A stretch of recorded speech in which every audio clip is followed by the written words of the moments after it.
And there's this debate going on about labeling. Should they be labeled? Should they not be labeled? We had a Twitter chat earlier, and we got a tweet from a BuzzFeed reporter who says that confusion is a powerful tool on both sides of this debate. Anti-labeling takes advantage of ignorance. Pro-labeling takes advantage of fear. What's your sense of sort of the misconceptions on both sides? Well, I think there's a couple things. Number one is genetically modified foods, particularly in the seeds that are sold out there. They're not miracle items. I think they help production agriculture. Right. But they're not going to save the world by themselves. Yes, in world hunger, that's right. But they're helpful. But there are many other techniques that are also needed.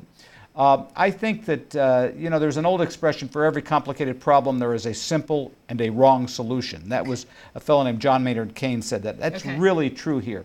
So the proponents of GMOs seem to argue that this is going to solve all the world's problems of hunger. They're perfectly healthy, they'll do nothing for you, and they shouldn't be labeled.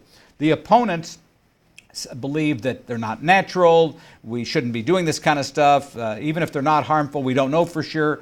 And a lot of them want to see these banned, to be honest with you. And then a lot of the folks in the pro-labeling movement are doing it because they hope that it will reduce the consumer demand for these products. And some people genuinely feel it's a legitimate item for labeling as well. So that's being discussed out there at various referendum out in the states. Washington State's having a referendum on this. A couple other states. I think Maine has one, Connecticut. Yes, and California had one and it lost there last year.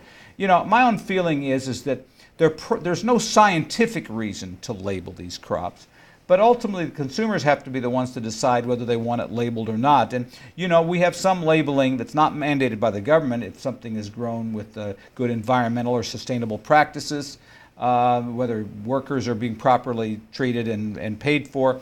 But again, we have a whole separate part of agriculture called organic. Right. And organic is an indirect way of doing exactly what the pro-labeling forces want to do here. Yeah,